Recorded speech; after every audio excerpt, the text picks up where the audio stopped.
Hello, good afternoon, and welcome to It's Kind of a Funny Story. I'm Preston Reynolds, your guide for everything and all things funny, embarrassing, ridiculous, or just plain stupid. If you've seen it, then I'm sharing it. I'm here every Thursday from 2 to 3 p.m. So if you see it, then I'm then I'm bringing it to you. How can you share these stories, you may ask? It's simple. Just shoot me an email at preynolds11 at hawkmail.hccfl.edu with your funny story, and it will be featured. And if you would like to be featured as well, include that in your email and I'll get you on here. Each week, I will be sharing what I've heard or found online or in person. This might include funny signs, stupid decisions, and any and all that might make you LOL. And remember, I'll be laughing with you, not at you. Well, maybe a little at you. 10%, 30% tops.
All right, welcome back. Remember, you're listening to Hawk Radio Live 365, and I'm Preston Reynolds. Next up, we have a little funny date story from someone that my mom plays cards with at our old neighborhood. And when I tell you she's quite the storyteller, it's funny. She has a million stories. This one is actually her kid's date story back in middle school. So without further ado, let's get straight into it. Business, but we're in the vicinity of where you're at. So I'm going to tell you a date story. It's not my own, but it's my daughter's. Oh. She was in middle school and she had started seeing this boy and she wanted to meet him outside of school. And being the good parent I am, I said, absolutely yes. Let's see how this goes. And but you have two younger siblings, so they have to go on the date with you. So I said we can go to like Chuck E. Cheese or something where we're maybe not in your business, but we're in the vicinity of where you're at. I'm thinking to myself, he probably lived somewhere close by and I will pick him up. She said yes, and we agreed on a Sunday afternoon at 2 o'clock. I would go to his house and pick him up. At Sunday at 1:30, I asked her where he lived, and she told me on the other side of town. Oh. And that was not where I anticipated. But I had committed. Everybody was excited about Chuck E. Cheese. So I load everybody in the middle van in the minivan in my suburban house, and off we go on an adventure. We put the address into Siri and or Maps or Google Maps or whatever it was at the time, and head out. We drive over railroad tracks into the hood, Oh. and all of a sudden, my GPS system says, "You have arrived." And I can tell you, I had arrived nowhere. was a it was a park filled with mobile homes. And I Oh. looked at my daughter and I said, "How are we going to find his house?" And as I drove slowly through the mobile home, I was definitely out of place as a white suburban mom in my minivan when people were sitting on their porches looking at me strangely. But we did find his house, and sure enough, he was outside with his mom. His mom said she wanted to go on a date with us. The only problem was she was very drunk at the time. This was a Sunday at 2, and here I was with my 3 kids picking up a boy I didn't know and his very, very drunk mom. So he had to help her into the front seat and buckle her up. That's how drunk she was. Wow. And I looked around and I said, "Am I being punked? Is somebody out here trying to tease me?" But off we went on this date. Clearly, we're not going to go to Chuck E. Cheese, but we went to on Nebraska Avenue to Oh. Grand Prix, where Ah. everybody looked at us very, very weirdly with this combined 4 kids, one very drunk mother, and me trying to keep it together. So we, we made it through the date. Um, Drove them back home. She offered us to come inside. I said, "Absolutely no. No, we're all good. This is a good adventure." And off we went home. My daughter never realized what had been going on. She never realized because she was just so excited to meet this boy after school. And after that, we had a new rule.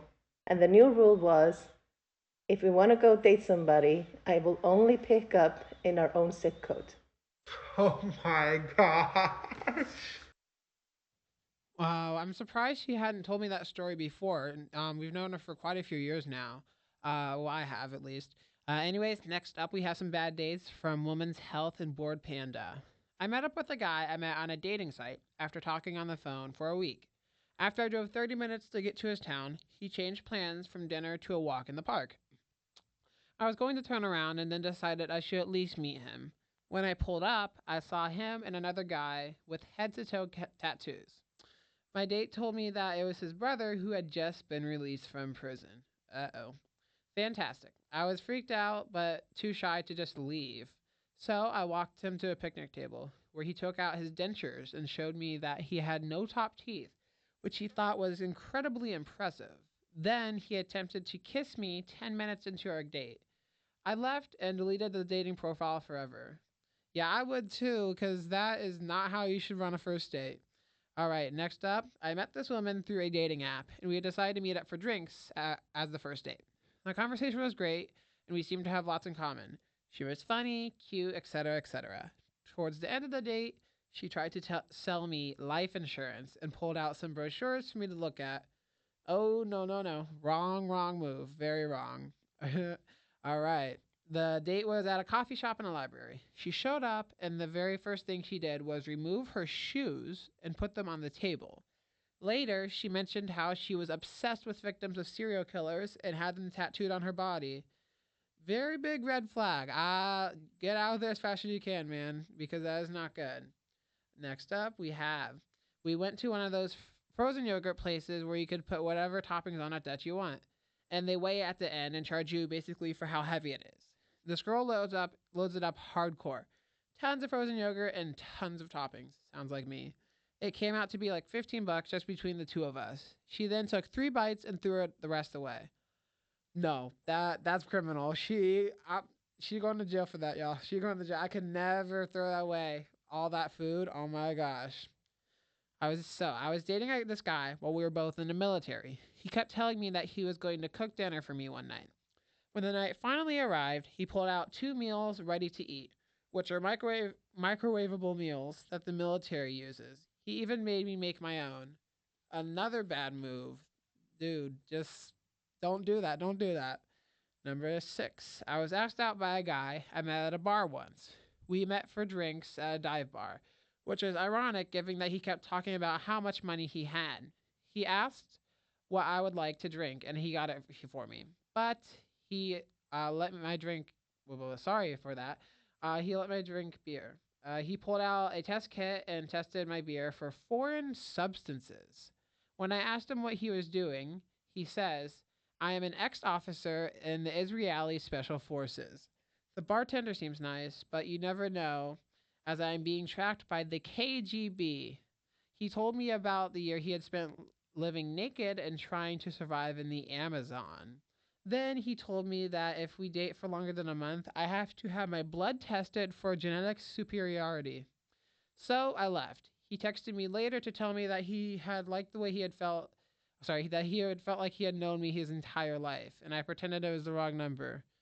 Yeah, although I can see there's some sense in there. I mean, some sense of caring for her, but that's just going a little overboard. Number 7. Met up with a girl through a dating app and agreed to meet her at her house for a movie. I get there and she only has a two-person couch. She sat on one side and her cat was sleeping on the other side. I tried to move her cat, but the girl said, "Excuse me, what are you doing?" So I awkwardly sat on the floor. 30 minutes in, I said, "The heck with this," and walked out. Still laugh about it to this day, though. I mean, I understand. I love cats myself, but that for the first date, Little Miss Fred can sit on the floor for now. Number 8. My date got dropped off by an armed man. Not dropped off at a fancy restaurant we were meeting at. No. She was escorted to the actual table where I was sitting. She would not explain why, so a drink and a short meal later, I left. Kind of concerning there. Number 9. I had a date with a girl once at Applebee's, her choice, who, after the date was over, decided to tell me all the things that were wrong with my quote unquote dating skills. She took the free meal but berated me for like 20 minutes. Wow, how to. That's belittling. I cannot. I would definitely walk out too, because in a way she's gonna belittle me on a date that she wanted to go on. And finally, number 10. Halfway through dinner at Denny's, her choice, not mine. On my birthday, she told me that she liked the gay guy on the water polo team and left me with the bill. Now that's a whole other form of delusion there, because he might like you, but not in the way that you think he would. All right. Next up, we have our song. I apologize, one moment here. Next up, we have our song. It's "I Don't Want to Fall in Love" by She Wants Revenge. And I think this definitely.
All right, welcome back. Remember, you're listening to Live 365 Hawk Radio, and I'm Preston Reynolds. Next up, we have a little bad interview story. So, without further ado, once again, here it is. I'd been pretty nervous about this interview after flooding the internet with about a million applications. I finally scored an interview at a place that I was pretty excited about. I tried to be prepared. I picked out a good tie, printed my CV, and practiced my answers. I set 3 alarms because, honestly, I didn't trust myself to wake up on time. I got there early by some miracle, sat in the waiting room rehearsing what I was going to say. Eventually, this person walks in, maybe in their late 30s, kind of distracted, and introduces himself as my interviewer. I stand to shake their hand, but they're staring at their phone, scrolling through something that definitely wasn't my CV. We go into a conference room, and I hand over my CV. They kind of glance at it and go, "So, remind me what position you're here for again?" Okay. Not a great sign. I tell them, and they nod, but then ask, "So, what drew you to our accounting department?" I'm applying for marketing. I gently mention that, and they blink for a second and say, "Oh, right, marketing." They flip through a folder. My CV isn't in it. Then ask, "Sorry, what's your name again?"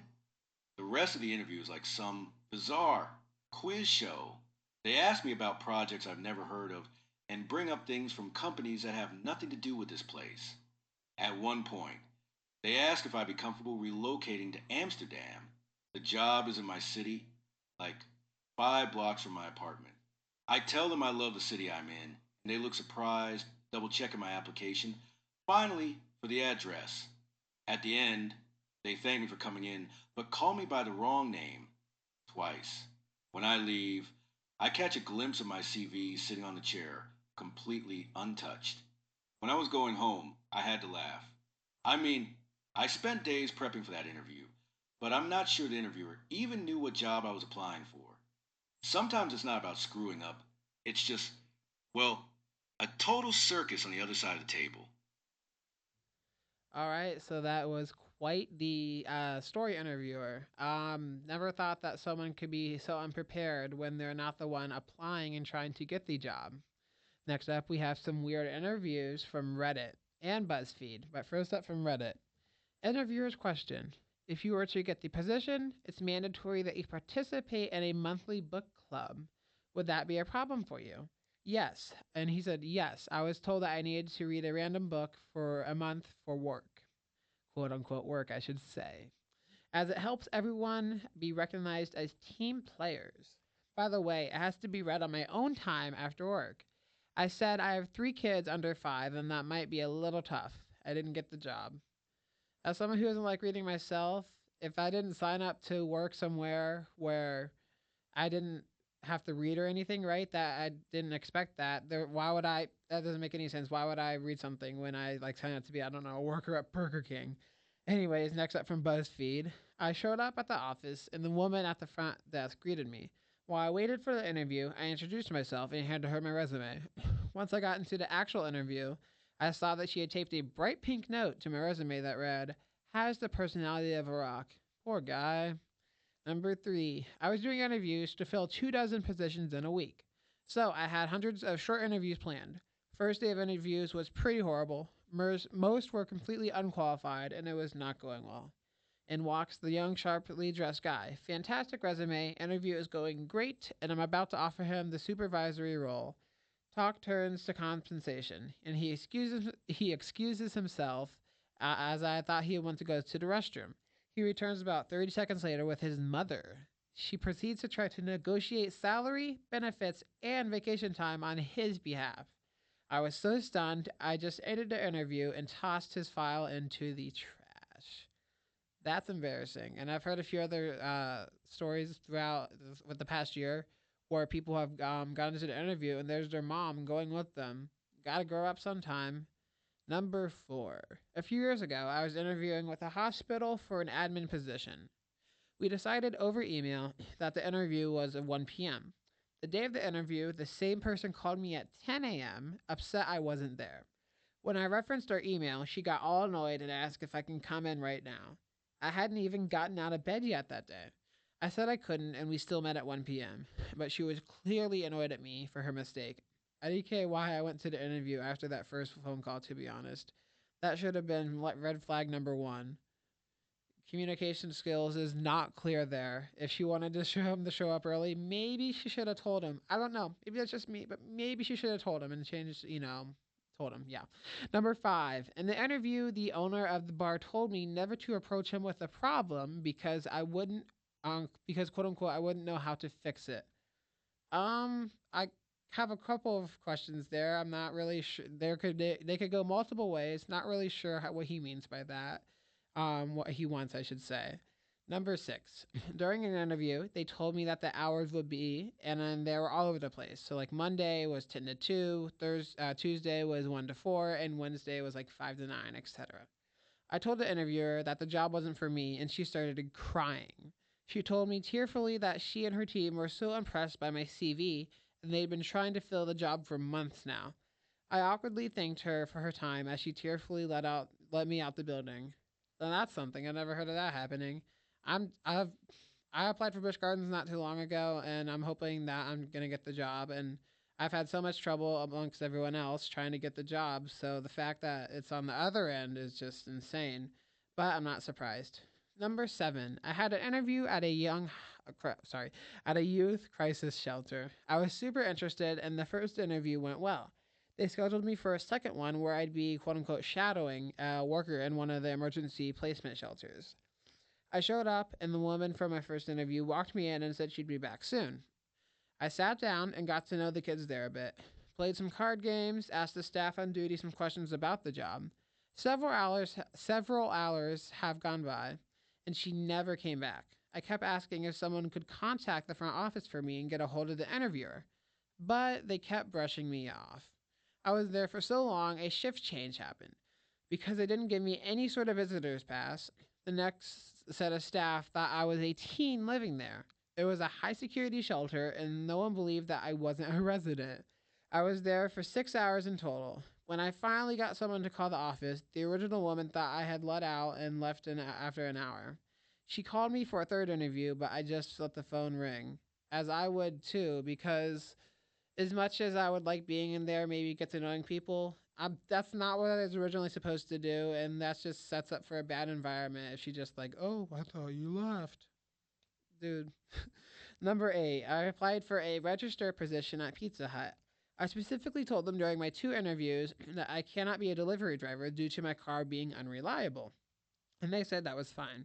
I got the job, came in for training on the first day, and the very first thing they did was sit me down in a chair and start up a training video on delivery driving. I asked them if I could skip it since I'm only working the register slash in the kitchen, and the manager told me that every position is also a delivery driver. I walked out right then and there and got paid for 1 hour of training. I mean, two interviews for a Pizza Hut. It's a pizza place. I mean, come on. Also, that reminds, quick little tidbit here, reminds me of when I applied to a place called Snowcat Ridge in Dade City. Got the job, worked for the first day. I was also shadowing someone, and then I got a text. I was expected to come back, I don't know, like the next day and the next week. I got a text from HR saying, hi, this is whoever from HR team. Unfortunately, we don't need you. And they terminated my position. And I'm like, for what? For what exactly would you terminate my position for? And it just, keeps going on and on and on. So, next up, we have, well, actually, that was mine. But next up, remember, you're listening to Live Hawk Radio 365, and I'm Preston Reynolds. Next up, we have, a song. Here we go.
All right, that was Boulevard of Broken Dreams by Green Day. And next up, we have a quite a funny story that reminds me of a story that happened to me a few years ago. But I'll share hers first. She is next neighbor of mine. And again, without further ado, here it is.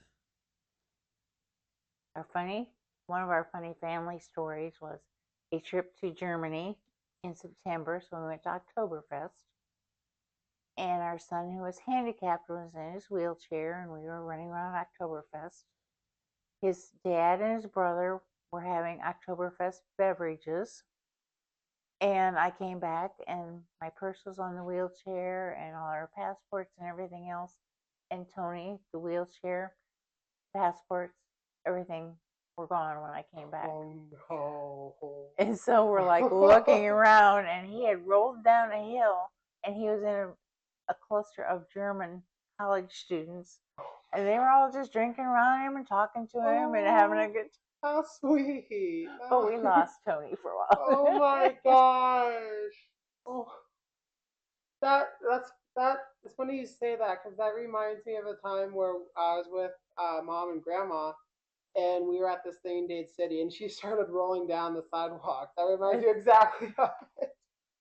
Oh my gosh, that is crazy. So Tony made a whole bunch of new friends in Germany. Oh, I love that. Yes. Even if you may not see them ever again, Yes. he made them. They're sweet. Our passports, money, everything was all still in one place.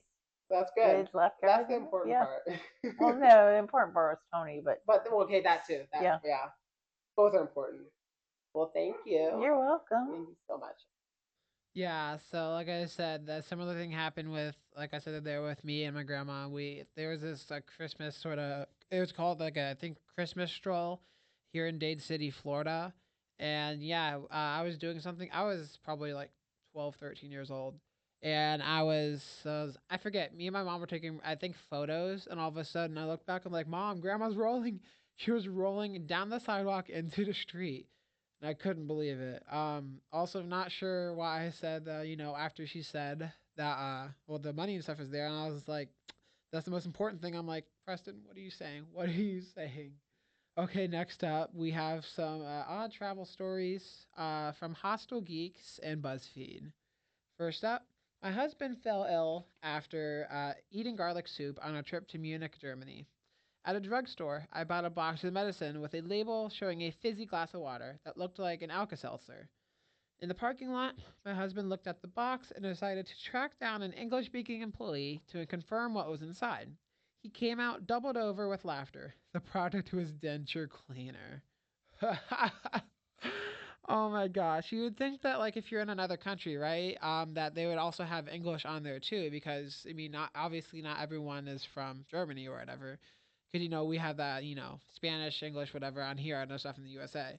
But that I would be laughing too. I'm surprised he was laughing even when ill. I guess it was that funny.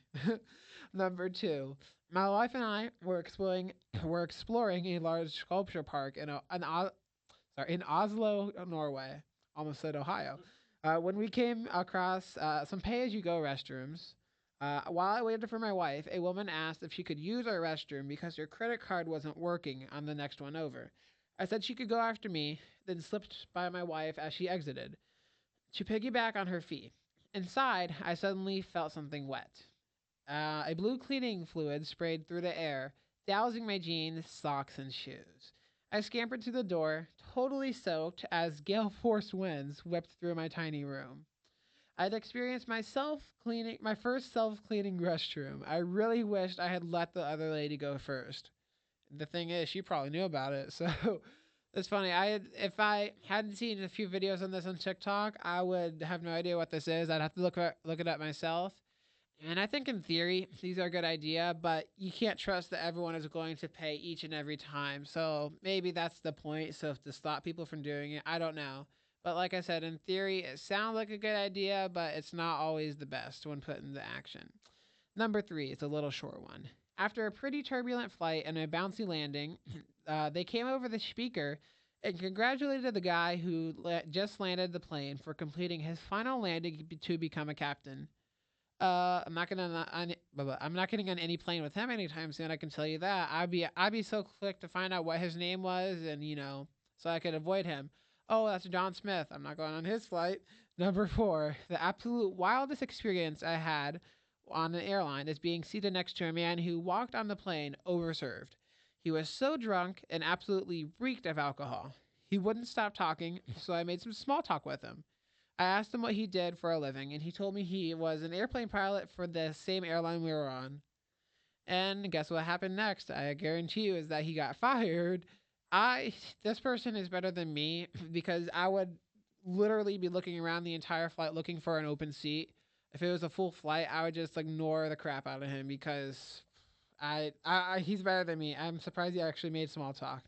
Number five, 2 hours into an 8 hour flight to Ireland. The man sitting next to me suddenly started babbling about how hot it was on the plane. It was freezing, by the way, and took off his shirt. A flight attendant came up to him and asked him to put it back on, and the man said, I bought the blank ticket, didn't I? The flight attendant was so clearly rattled, and she walked away. Though nobody else came up to him, and the shirt stayed off for the remainder of the flight. My gosh, swearing at a airline lady. What am I? I can't think of the name of her. Anyway, swearing at someone who works in the airplane, man. But hey, at least he got to keep his shirt off, regardless. What other people would think. He clearly doesn't care what other people think, and up to him. All right, next up, number six. We rented a smart car on our honeymoon in Cozumel, Mexico. I took a wrong turn and realized I was driving on a sidewalk. It was late, so nobody was around, thankfully, and I quickly adjusted course. But we had a great laugh about it. I guess when you're driving a tiny car, the sidewalk looks like the freeway. Look, between the tiny car and the streets that be so small in other countries, I would do the same thing too. And it's funny because I always make fun of those cars every time I see them. I always say that I could pick it up, put it in my pocket, or that four guys could lift it. Credit to my mom for bringing up the four guys part. But number seven, my son took a few Polish lessons and decided to practice at a restaurant in the motherland. Using his new skills, he ordered 3 eggs with sausage, potatoes, and toast. Imagine his surprise when they brought out 3 breakfast platters, each with eggs, sausage, and potatoes and toast. He chose to eat all three rather than admit his error. Well, this kind of sounds like, with the way she put it, that he finished it all. I seriously doubt it, but at the same time, food is food, and why would you turn away good food? So, anyways, number eight. On a tour of Switzerland, what am I talking about? On a tour of Switzerland, I found a small grocery store in Geneva. At the cheese counter, I asked if they had any Swiss cheese, which is my favorite. The gentleman, very kindly, replied, Madam, they're all Swiss. This is so me coded. I would do this every time. I would literally do this. Like I said, I have no further comment on this other than this is totally me coded. Number nine, my wife and I took a taxi to an airport in southern Iraq for our first flight to Baghdad. After some distance, the driver pulled off the road and drove into the desert. My wife and I looked at one another, terrified. Were we being robbed? Kidnapped? What was it? Suddenly, the vehicle began climbing a steep, sandy embankment. At the top, we swerved back onto pavement and were on the freeway. Shortcut! Nice. It's funny because these countries like these, third world countries, but they have some of the interesting people. And actually thought this was going to be in India because I've seen some pretty good cab drivers in India videos on TikTok, but just as good. I mean, I hope he was funny as well. And finally, flying from Miami to Chicago, we were on the runway, ready to take off. A woman in economy stood up to get something off the overhead bin. Flight attendants were yelling at her multiple times to take her seat. She didn't comply, and we took off. We all watched as this woman held onto the seats of each side of the aisle like Superman. Finally, she couldn't hold on anymore and fell to the aisle floor with a thud. Oh my gosh. That poor woman. She should have listened. She should have listened. My gosh. I mean, poor lady, right? Flight attendant. That was the word I was looking for. Couldn't think of it. Had a little brain fart. Anyways, next up is On the Road Again by Willie Nelson.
All right, welcome back. Remember, you're listening to Hawk Radio Live 365. I'm Preston Reynolds. And because of the late start, if you're listening live, we will be going a little bit over. So be prepared.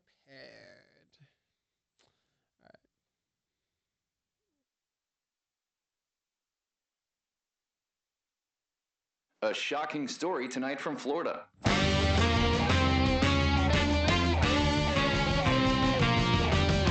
Police say a Florida man was arrested for allegedly keeping a boa constrictor in his pool.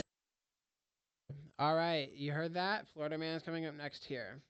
So, this is from Custom Fail New York Post. A man in Florida was arrested on a DUI charge after failing a sobriety test while dressed up as a prison inmate for a Halloween party over the weekend. Jimmy Glover, 18, was cruising through Port St. Lucie, Florida, on October 31st when officers with the local police department pulled him over shortly before 6 a.m. The officers had Glover complete a sobriety test in a nearby parking lot, but struggled to look past the irony when he exited his vehicle wearing a bright orange jumpsuit pants and a white tank top. Glover passed the first part with ease, but staggered when he turned back around on his heel, according to the video. The 18-year-old was taken into police custody and remanded on a standard DUI charge, plus an extra one for refusal to submit to DUI testing. According to the Port St. Lucie Sheriff's Office, locked up inmate Halloween costume was already dressed for arrest. The police department joked on Facebook, "We would rather get dispatched because your Halloween decorations are just that good.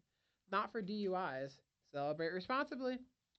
Next up, a Florida man named Patrick Rimpey, 24, was arrested for attempting to break into the Indian River County Jail to visit friends. He drove his car to the front doors of the jail, rammed into a fence, and tried to scale it before becoming entangled within the razor wire. Rimpey admitted to being high on flakka and wanted to quote unquote visit his friends who were in jail. He faced multiple charges, including aggravated assault of a law enforcement officer and battery on a law enforcement officer as well. Man, I mean, what kind of friends do you have that they're in jail, and why would you want this is so stupid to do. It's just it's quite funny. So next up, we have some more T-shirt justice. A Florida man wore an blank the police shirt T-shirt to court in Broward County, Florida, to fight a ticket for having his license plate obstructed. In spite of his T-shirt message, Burns won the case. Michael Burns was ticketed by Broward County Sheriff's Office. However, Burns claims that he was given the ticket by the same cop who had an encounter with him earlier that night. He wrote that he was recording cops kicking people from the side of the highway when he was asked by the officer to leave. It was a public property, and I was told that they were only being kicked out to quote unquote ruin their fun by the first officer I contacted, Burns said. After leaving, Burns says a deputy followed him into his car, or sorry, to his car, eventually pulled him over for having his license plate obstructed. Don't think that was it. Anyways, I went to court wearing a T-shirt that said "blank the police," and while I was told I had no Fifth Amendment right and I was not actually allowed to ask any questions during my trial, I still somehow managed to win.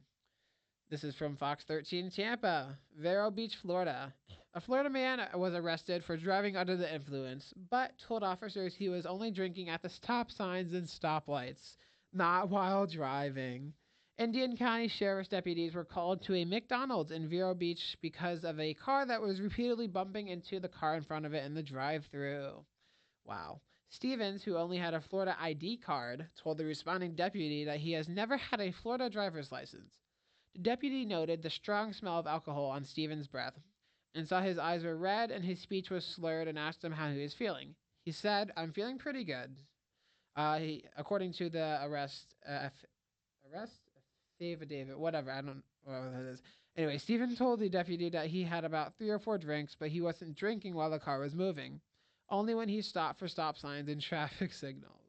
Stevens also told the deputy that he had prescription medication before he began drinking, and admitted to actively drinking from Port St. Lucie to Indian River County. Stevens was asked to do a field sobriety test when he was observed swaying from side to side and allegedly later blew a .153 and a .147 on his breathalyzer test. He was arrested and charged with DUI and driving without a valid Florida license. A lot to unpack there, but also a lot going on there too. I mean, my gosh, I've never heard of such a thing, but crazy things be happening by the beach. Next up, the case of the not so devoted dad. These are dumb criminals from Reader's Digest. Bring Your Child to Work Day is a long honored tradition that allows children to see what goes on in the business world while also getting a chance to watch their parents ply their trade. One crook brought his young son along with him on a job which happened to be robbing a pet shop. He was caught soon after, mind is something important, his son. Oh my gosh. That was quite the turn, quite the twist, and quite the turn. Watch where you're going. As two men waited in the line at the coffee shop to pay their bill, a third cut in front of them. He threw a drink at the clerk and demanded all the money from the till. Tempor- temporarily surprised, the men were quickly recovered and handcuffed the crook. Apparently, in his rush, the criminal didn't notice that they were police officers and get this, in full uniform. I don't know how you don't notice that. Clearly, you're not paying attention to anything but the coffee and the money in the register. The telltale trousers. When an attempted robbery at Lowe's home improvement store went awry, Milton J. Hodges fled across the street and jumped a fence right into the Cypress Cove nudist resort and spa. As the Orlando Centennial pointed out, as one of the only folks wearing clothing, Hodges was easily spotted by police. My gosh, I mean, he couldn't have jumped into a worse place even if he tried. It's funny. When my dad lives in Land O'Lakes, Florida, and I didn't know that near him is also a nudist community, so I was like, no way. But I don't think I see him or anyone in my step family doing that. P.S. Nobody move. It was the worst possible time to faint, in the middle of robbing a bank. But that's what happened to Beaver Creek, Ohio thief. The teller called 911 and asked for the medics. But you have to applaud the man's stick to it, Iveness. While the ambulance was en route, the suspect handed a note to the teller demanding her the cash. Man, that sucks. But actually, no. What am I saying? That doesn't suck. But I mean, that just it could have gone. I couldn't have gone any more wrong if you tried. IOU. Grand Police of South Wales ripped off the bank where he worked, but he wasn't completely duplicitous. He left a note in the safe. Borrowed £7 million. Signed Graham Price. Oof. Yeah, that's gonna get you caught very easily. It's amazing how people don't think anymore, guys. It's just no one thinks anymore. No one thinks. No one likes a toddler. Elementary school type stuff. A good Samaritan noticed an elderly man being robbed, so he jumped in and punched the thief. The thief was so upset he called the police to complain. Oops. I bet he didn't realize what he was doing there. Oof. Okay. Next up, you just gotta next time steal a Milky Way. When Stephen Crane broke into the Ravelli Republic, Montana newsroom, he used the computers to watch porn and check Facebook. Then Crane doused the office with a fire extinguisher, took some candy, and left. It wasn't difficult to find him. However, the police had just followed the trail of stolen M&Ms that led to his sister's place across the way. Dang. I don't really have a comment on that other than dang. Can you read me now?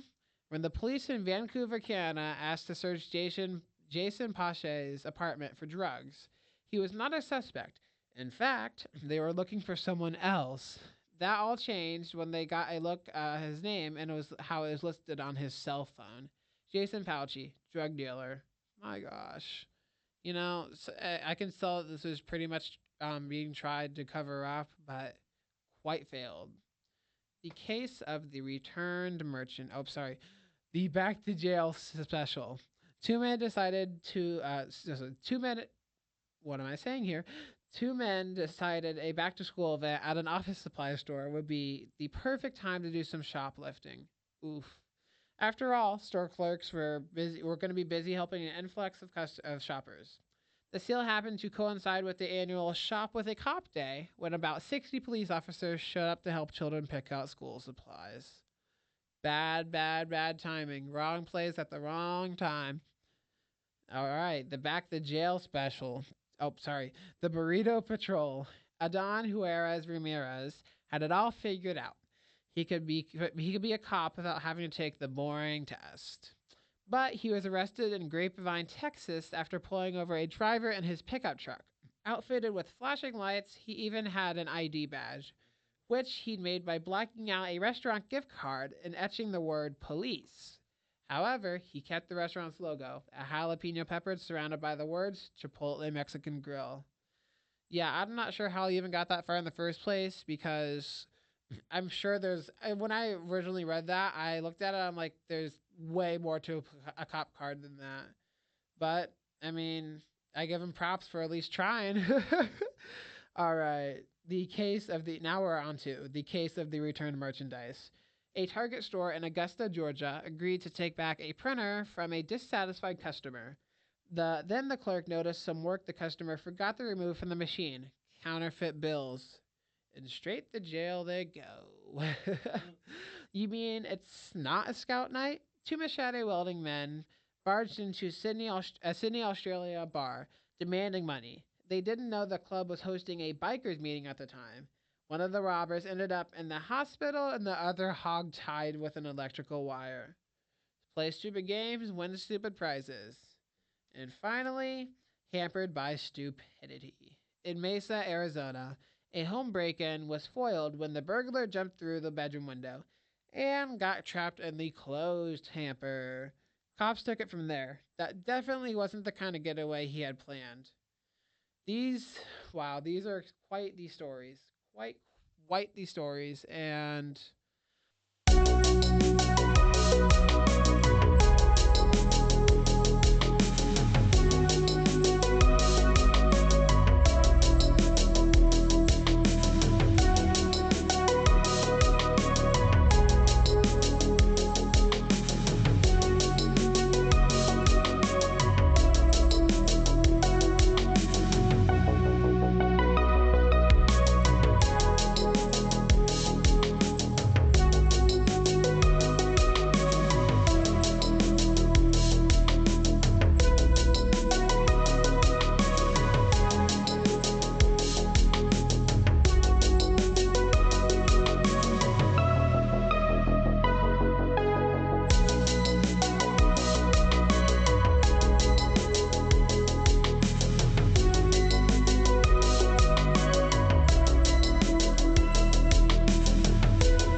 All right, so actually, welcome back. Remember, we're going to finish up the show here. I'm Preston Reynolds, Hawk Radio Live 365.